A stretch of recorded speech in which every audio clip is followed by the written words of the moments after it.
안녕하세요. 네이버페이 박상민입니다. 지금 한참 이렇게 좀 졸릴 시간이실 텐데 또 제가 혹시라도 졸리는 발표를 하게 되지 않을까 걱정이 되는데요. 열심히 해보겠습니다. 이번 세션의 주제는 금융, 비금융을 허물다, 그러니까 핀테크와 새로운 금융기술이라는 이제 테마입니다. 다른 어떤 것보다 뒤에 또 우리 조재박 부대표님이 잘 설명해 주실 것 같은데 저는 국내 핀테크 기업들이 어떤 혁신을 만들고 있는지 네이버페이의 성장과 시도를 중심으로 좀 말씀드리도록 하겠습니다. 먼저 국내 핀테크 업계 현황에 대해서 아주 간략하게만 짚어보도록 하겠습니다. 국내 핀테크 업계의 증가 추이인데요. 사실 정확한 숫자는 좀 카운트하기 어려워서 저희 네이버 파이낸셜도 속해 있는 한국 핀테크 산업협회 회원사로 대신했습니다.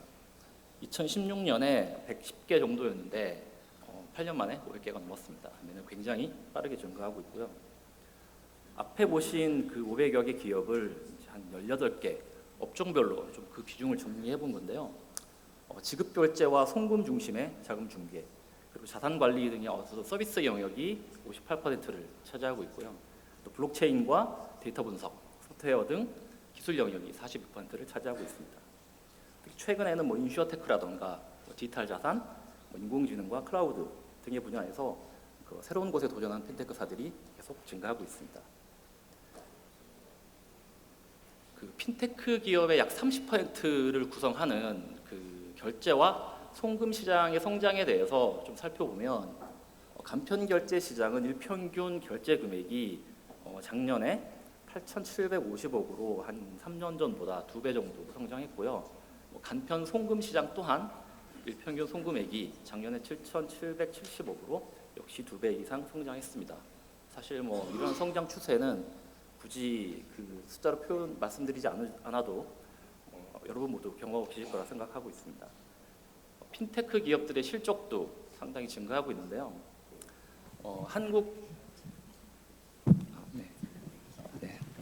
죄송합니다.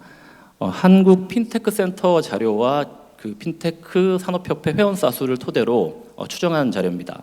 작년은 아직 마감 자료가 좀 없어서 부득이하게 재작년 자료를 가져왔습니다. 보시는 바와 같이 핀테크 기업의 매출이 재작년에 12조에서 한 2년 만에 22조까지 2배 성장했고요. 수출액도 2천억으로 2배 이상 성장했습니다. 이런 어떤 성장 추세와 함께 결국은 사용자가 중심이 되는 금융산업의 발전을 위해서 핀테크는 혁신 금융 서비스를 개발해서 또 소비자와 금융사의 편익을 제공하며 채널 연결 강화를 하고 있고요. 금융사는 금융상품과 서비스를 고도화하면서 경쟁력을 높여가고 있습니다. 여기에 맞추어 정부는 규제를 개선하면서 또 시장 참여자들의 금융 접근성을 확대하고 있습니다. 얼마 전 4월 초에 금융위원회에서 마이데이터 2.0 추진 방안이 발표됐는데요. 큰 종합적인 내용들은 디지털 취약 계층이라던가 또 14세 미만의 청소년까지 마이데이터를 이용할 수 있도록 사업자에게 확대하는 그런 어떤 계획을 담고 있습니다. 핀테크 기업들은 이런 정부의 어떤 정책을 준수하고 또 활성화함과 동시에 금융기관들과 협업하면서 소비자 편익을 위한 혁신 금융을 함께 만들어가고 있습니다. 저희 네이버페이도 이런 시장 변화에 맞추어서 계속 성장해 왔는데요. 2015년에 거의 벌써 이제 10년이 다 돼갑니다. 네이버페이 간편 결제를 처음 출시했고요. 4년 뒤에는 이제 별도 법인으로 설립이 된 이후에 금융으로 계속 확장하고 있습니다. 데이터 인텔리전스 기반의 스마트 스토어 사업자 대출과 무료 빠른 정산 이런 것 같은 SME를 위한 금융 서비스를 시작으로 해서 마이데이터와 호불 결제, 또 네이버페이 증권 및 네이버페이 부동산, 또 반품 안심 케어와 페이머니 통장 및 카드, 또 대출 및 보험 비교 서비스, 그리고 최근에 페이사인을 비롯한 새로운 오프라인 결제 등을 만들어가고 있습니다. 금융 검색과 가격 비교에서 시작한 간편 결제를 기반으로 네이버페이는 많은 사용자와 데이터 그리고 고유의 콘텐츠와 기술을 결합해서 혁신 금융 상품을 개발하고 또 양질의 서비스와 플랫폼 고도화를 해나가고 있는데요. 이런 내부적인 자산뿐만 아니라 또 저희 스마트 빌딩인 1784에 적용되어 있는 5G 로봇 아크 시스템과 디지털 트윈 기술, 또 아시아 최대 규모의 하이퍼스케일 데이터 센터와 클라우드, 또 그리고 Q와 하이퍼 클로버X로 대비되는 AI도 폭넓게 활용하고 있습니다. 그럼 네이버페이가 간편 결제와 금융 서비스 그리고 금융 플랫폼 부분에서 어떤 혁신을 만들고 있는지 각각 말씀드리도록 하겠습니다. 먼저 간편 결제입니다. 지난 10년간 간편 결제는 그 온라인 중심으로 발전해 왔는데요. 이제는 오프라인으로 점점 더 빨리 확산되고 있습니다. 최근 네이버페이가 그 기술 및 사용성을 접목시킨 오프라인 결제 몇 가지를 말씀드릴 텐데요. 첫 번째로 네이버 인증서를 활용하여 완전 무인 편의점을 작년에 구현했습니다. 작년 10월에 아마 그 코엑스에 가시면 보실 수 있을 텐데 이마트24의 무인 편의점에 네이버페이 결제를 연동했는데요. 네이버 인증서를 기반으로 이렇게 QR 출입증을 이제 등록을 하고 나서 이제 편의점 입구에서 QR 스캔하고 입장해서 내가 원하는 물건 그 들고 나오기만 하면 이렇게 바로 자동으로 결제가 됩니다. 계산대에서 줄 서서 기다리거나 또 물건 들고 카드 꺼내거나 스마트폰 꺼낼 필요가 없겠죠. 다음으로는 그 네이버 클로바의 안면 인식 기술을 네이버 페이에 적용시켜서 페이스사인 결제도 출시했습니다. 3월 초에 개강에 맞추어서 경희대학교 학생식당에 첫 오픈을 했는데요. 당시 학교 분위기를 좀 보시도록 하겠습니다.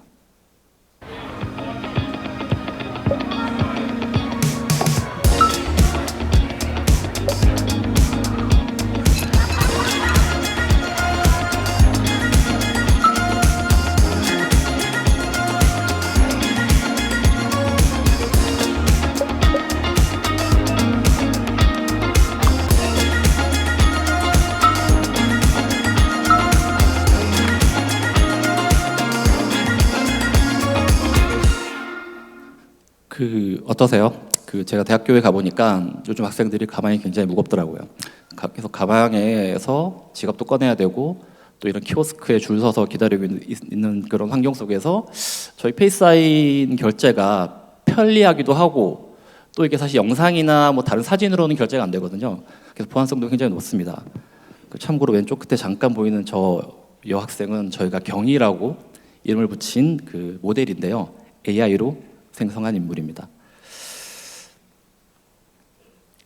지난주에는 QR 송금 서비스도 오픈했습니다. 사실 이 목적은 다른 것보다 재래시장이나 노점에서 현금 거래가 거의 대부분인데 요즘 또 현금 많이 안 쓰시니까 젊은 분들은 이렇게 계좌이체 같은 걸 많이 하는데 굉장히 불편해 보여서 계좌번호로 송금해야 되는 어떤 사용자의 불편과 또 이거를 또 확인해야 되는 소상공인의 번거로움을 해소해드리고자 저희가 지속 가능한 어떤 동반 성장의 관점에서 출시한 서비스입니다. 오픈하고 나서 제가 부산 깡통시장에서 이제 이게 어떻게 활용되는지를 잠깐 찍어 왔는데요. 보시겠습니다.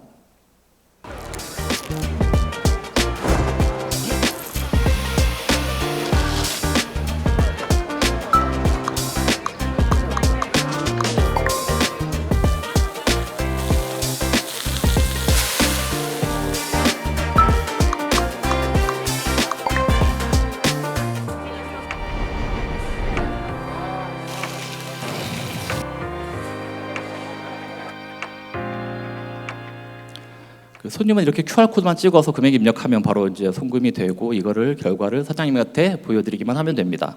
사장님 폰으로도 메시지가 오긴 하겠지만 보다 좀 더 편리하게 음성 안내하는 기능도 곧 추가될 예정입니다.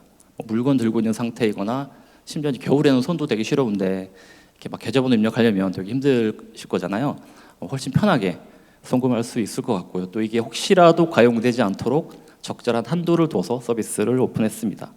이러한 이제 오프라인 결제 환경을 저희가 변화시켜가는 가운데 네이버페이 연간 결제액은 한 4년 전 법인이 처음 이제 설립되고 나서 약 17조였던 것이 60조로 3.5배 성장했고요. 올해는 70조 이상을 기대하고 있습니다. 그리고 매월 네이버페이로 결제하는 사용자 또한 1,800만 명으로 4년 전보다 60% 이상 증가했는데요. 현재 네이버페이 회원 수는 3,300만 명입니다. 대략 이 규모는 전 국민의 한 3분의 2 정도, 또 경제 활동 가능한 대다수, 여기 계신 대다수 분들이 네이버페이를 사용하고 계시는 서비스로 자리 잡았습니다. 네, 다음으로는 금융 서비스 부분입니다. 먼저 네이버페이 부동산은 월 사용자가 1,200만 명, 그리고 참여하는 중개사만 8만 명이 넘는 국내 1위의 부동산 플랫폼입니다. 이 플랫폼에 등록되는 매물이 매달 거의 400만 개 정도 되고 있고요. 또 이런 어떤 그 압도적인 트래픽과 콘텐츠를 기반으로 또 저희가 거래와 탐색의 측면에서 만들고 있는 변화들을 좀 말씀드리도록 하겠습니다. 그 네이버페이 부동산은 매물 정보와 또 주식담보대출 및 전세대출 서비스를 결합해서 원스톱으로 만들어가고 있는데요. 뭐 잘 아시겠지만은 임대인이나 또는 매도인이 등록한 매물을 이제 소비자가 탐색하는 매물 중개부터 시작해서 해당 매물에 대한 대출 신청까지 가능해졌습니다.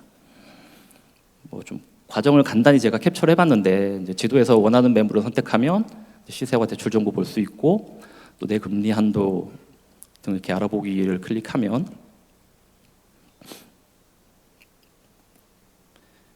대출 목적과 뭐 개인정보 입력 후에 가능한 상품들이 이렇게 리스팅이 됩니다. 또 이 중에 이제 가장 좋은 조건의 상품을 골라서 해당 금융사로 넘어가서 바로 그 대출 계약도 진행할 수 있습니다.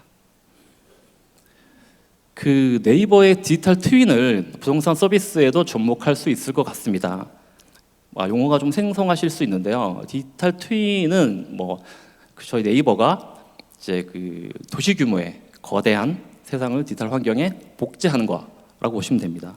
크게 보면 메가 스케일, 그러니까 뭐 항공사진과 AI를 활용해서 도시 전체를 3D로 모델링 하는 그 부분이 있고요. 뭐 이런 것들은 향후에 이제 스마트시티라든가 뭐 자율주행, 로봇과 AR 등에 활용될 수 있습니다.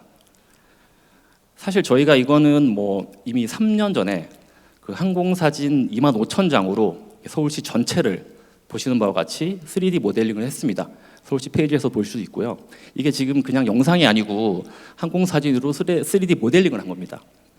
최근에는 저희가 사우디와 이 디지털 트윈 플랫폼을 수출하는 계약을 맺었는데요. 아마 새로운 도시 건설과 뭐 안전이라던가 또 환경, 도시계획 등에 적극 활용을 될 수 있을 것으로 기대합니다. 뿐만 아니라 좀 더 세부적으로 그 스마트 빌딩 스케일은 저희가 자체 개발한 디바이스를 가지고 실내 추기를 하는 매핑과 3차원 복권 기술을 통해서 대규모 실내 공간에 디지털 트윈을 제작하고 있습니다. 네이버 페이 부동산에 각각 적용될 예시를 보시면 그 저희가 송파 헬리오시티 만세대를 이제 저희 데이터와 결합해서 증강으로 구현하는 건데요. 뭐 단지 배치와 또 각 동의 매물 개수라던가 이런 분포, 또 각 동 안에서의 매물의 층별 위치 이런 것들을 편하게 보실 수 있습니다. 또 날짜 시간대별로 일조량까지 시뮬레이션을 볼 수 있기 때문에 굉장히 편리하고 이게 모든 게 웹 브라우저에서 구현이 가능하기 때문에 활용도가 굉장히 높을 것 같습니다. 하반기에 그 수도권 대단지부터 시작해서 시범적으로 서비스할 계획입니다. 그다음에 그 저희 현재 매물 상세 화면 보시면 뭐 많이 보시는 화면일 텐데 이렇게 기본 평면도와 함께 또 발코니 확장한 것도 볼 수 있고 살짝 입체 느낌으로도 볼 수 있습니다. 더 나아가서 아까 앞에서 보셨던 디지털 트윈을 활용해서 VR 기술 적용해서 이제는 현장을 직접 가지 않으시고도 아파트 구조와 넓이 등의 공간감 또 여러 가지 뭐 뷰라던가 인테리어를 위한 가구 배치 등도 효율적으로 직접 시뮬레이션해서 볼 수 있습니다.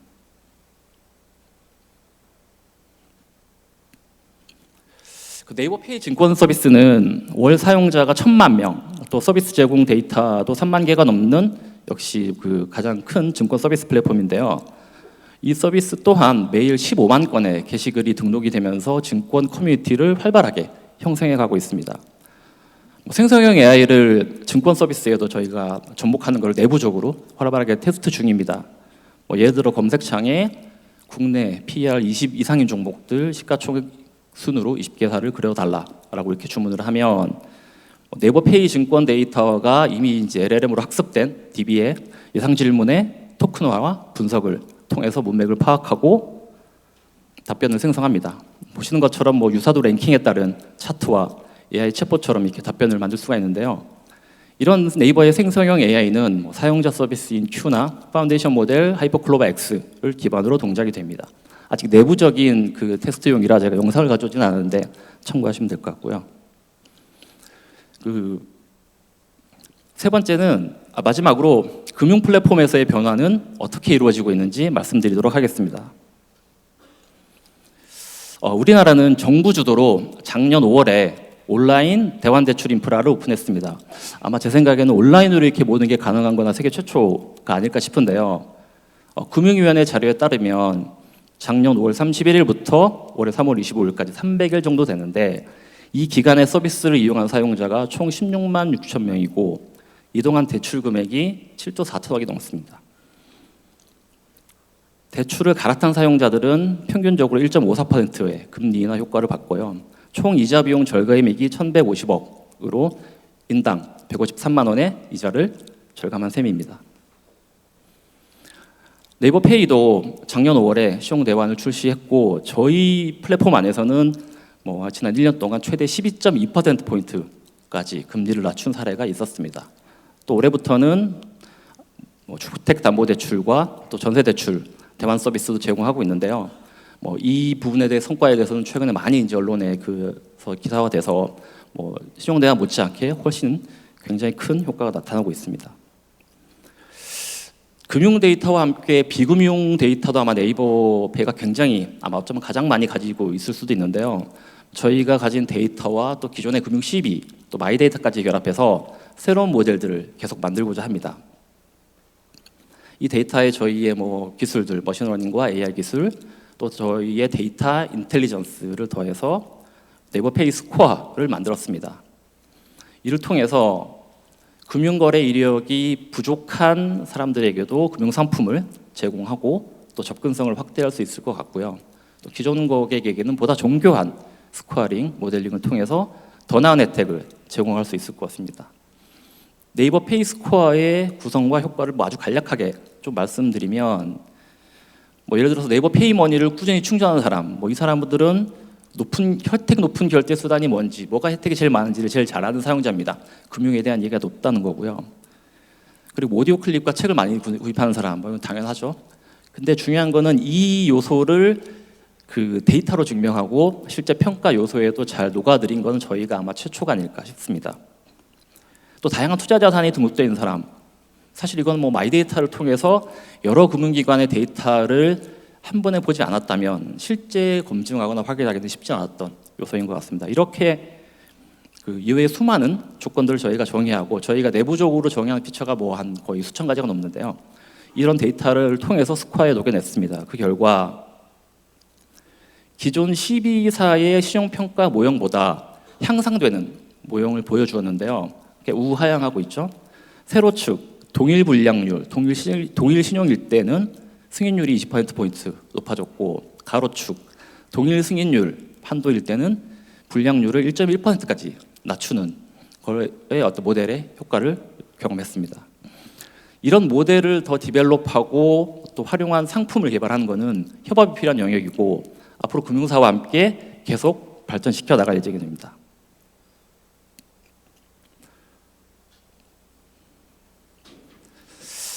대출과 함께 보험 서비스도 발전하고 있습니다.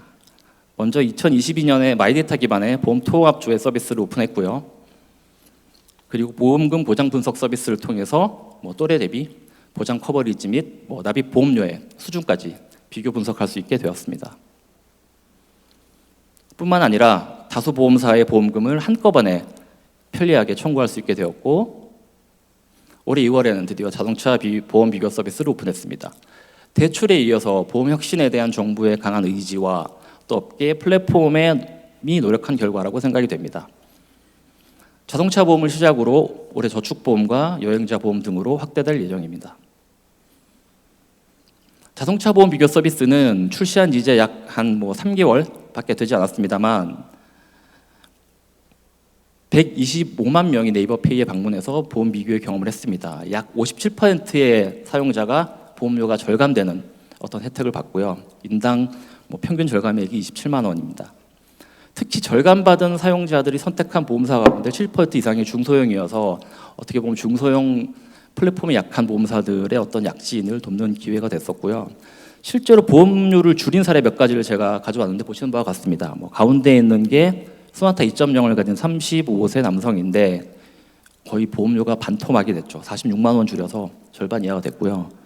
사실 저도 지난주에 아버님 카니발 보험을 갱신을 이걸로 해드렸는데 33만 5천 원을 줄였습니다. 저희는 페이스 사인으로 출입 인증을 대신하고 또 국내 식당에서도 이렇게 사원증을 대신해서 결제를 할 수 있습니다. 또 보안이 중요한 사내 영혼의 예약과 문진, 진료는 물론 수납까지 이렇게 편리하게 처리하는 세상에 살고 있는데요. 심지어 앉아서 이렇게 스타벅스 커피를 주문하고 주문을 하면 이제 메시지를 수신해서 로봇이 엘리베이터를 타고 자리까지 전달해주는 이런 세상에 살고 있습니다. 실제 네이버 1784에서 이루어지고 있는 일들이고요. 사실 금융이 좀 어려웠던 과거에는 필요한 금융기관들을 직접 찾아다니면서 나의 정보의 그 수준에 맞게 다녔었는데요. 이제는 사용자를 중심으로 금융이 모이는 세상으로 점점 변하고 있습니다. 좀 더 정확히 보면 특정 게이트웨이와 플랫폼을 통해서 한 번에 연결되는 세상인데요. 이 과정에서 기존의 프로토콜이 각 금융기관의 계좌와 카드 등이었다면 이제는 나라는 사용자 자신, 내 아이디, 내 지갑이 될 것입니다. 지금까지 네이버페이가 데이터와 기술로 어떤 혁신에 도전하고 있는지를 말씀드렸습니다. 사용자가 더 중심이 되는 금융세상을 위하여 금융기관과 협업하여 미래를 더 당기도록 하겠습니다. 감사합니다.